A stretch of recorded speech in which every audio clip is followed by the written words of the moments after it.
তাল দিয়ে তো নানা রকম রেসিপি বানিয়েছেন, একবার তাল দিয়ে এই রকম নরম তুলতুলে রসালো মিষ্টিটা বানিয়ে দেখুন তো, খেতে ভীষণ ভালো হয়। নমস্কার, কাকলিস কিচেন অ্যান্ড লাইফস্টাইল চ্যানেলের আবার একটা নতুন রেসিপিতে আপনাদের সবাইকে স্বাগত জানাই। মিষ্টিটি বানানোর জন্য প্রথমেই আমাদের একটা ভালো মিষ্টির তাল নিতে হবে। আর এই তালটা দেখুন কালো, এই তালটা কিন্তু বেশ ভালোই মিষ্টি হয়। প্রথমে তালের এই সামনের অংশটাকে ছাড়িয়ে নিতে হবে, তারপর তালটাকে ভালো করে ধুয়ে নিতে হবে। এরপর এর বাইরের কালো অংশটাকে বাদ দিয়ে আঠিটাকে আলাদা করে নিতে হবে। আর একটা এরকম গ্রেটার নিয়েছি, গ্রেটারের এই ছিদ্রটা দিয়ে গ্রেট করে নিতে হবে। এই রকম গ্রেটার দিয়ে গ্রেট করলে তালের পাল্পটা বের করতে অনেকটা সময় লাগে, তাই আমি একটা বাঁশের ঝুড়ি ধুয়ে তাতে তালের আঠিটা ঘষে পাল্পটা বের করে নিয়েছি। আর একটা তাল থেকে দেখুন অনেকটাই পাল্প বেরিয়েছে। এখন তালের পাল্পটা একটা ছাঁকুনির মাধ্যমে ছেঁকে তালের পাল্পের যে চঁচটা আছে এটাকে বাদ দিয়ে দিতে হবে। খুব বেশি একটা চঁচ থাকে না, তবে যতটুকুই আছে ওটাকে বাদ দিয়ে দিতে হবে, তাহলে তালের পাল্পটা একেবারে মসৃণ হয়ে যাবে, এতে খেতে ভালো লাগবে। দেখুন আমি পুরো তালটাকেই ছেঁকে নিয়েছি। এখন এই তালের পাল্পটা একটা কড়াইয়ের মধ্যে নিয়ে নিতে হবে আর এটাকে একটু ফুটিয়ে ঘন করে নিতে হবে, তাহলে তালের যে খুব সুন্দর একটা সেন্ট সেটা বেরিয়ে আসবে আর এর কালারটাও চেঞ্জ হয়ে যাবে, এতে তালটা খেতেও ভালো লাগবে। আর এইভাবে যদি ফুটিয়ে রাখা হয় তাহলে তালটা বেশ কিছুদিন সংরক্ষণ করে রাখা যাবে। এবার মিষ্টিটার জন্য একটা মিশ্রণ রেডি করে নিতে হবে। তার জন্য একটা বোলের মধ্যে নিয়ে নিচ্ছি 2 কাপ লিকুইড মিল্ক, আর এখানে দিয়ে দিচ্ছি আমি হাফ কাপ তালের পাল্প, পুরো হাফ কাপই নিতে হবে। আর তালের পাল্প দিয়ে এর মধ্যে দিয়ে দিতে হবে 2 চামচের মতো চিনির গুঁড়ো। এবার সব কিছু ভালো করে মিশিয়ে নিতে হবে। এই মিশ্রণটাকে এক সাইডে রেখে দিতে হবে। এইবার একটা কড়াই গ্যাসের মধ্যে বসিয়ে দিয়েছি আর এর মধ্যে দিয়ে দিচ্ছি 1 কাপ সুজি।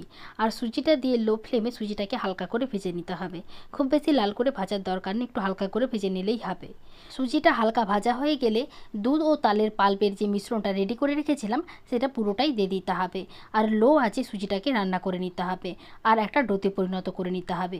যখন সুজির মিশ্রণটা এরকম একটা ডোতে পরিণত হয়ে যাবে তখন এটাকে একটা প্লেটের মধ্যে তুলে নামিয়ে নিতে হবে। তবে প্লেটের মধ্যে অবশ্যই একটু হালকা করে ঘি লাগিয়ে নিতে হবে আর মিশ্রণটাকে একটু ঠান্ডা করে নিতে হবে।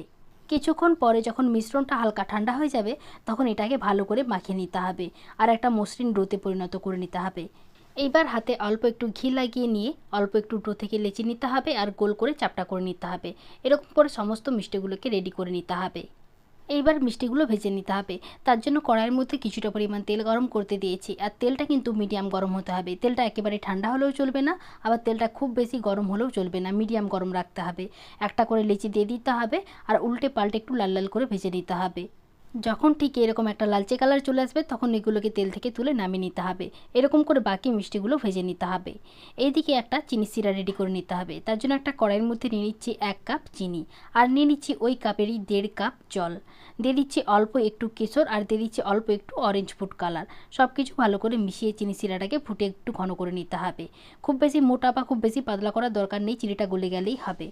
তারপর গ্যাসের ফ্লেমটা বন্ধ করে এটাকে ঠান্ডা করে নিতে হবে।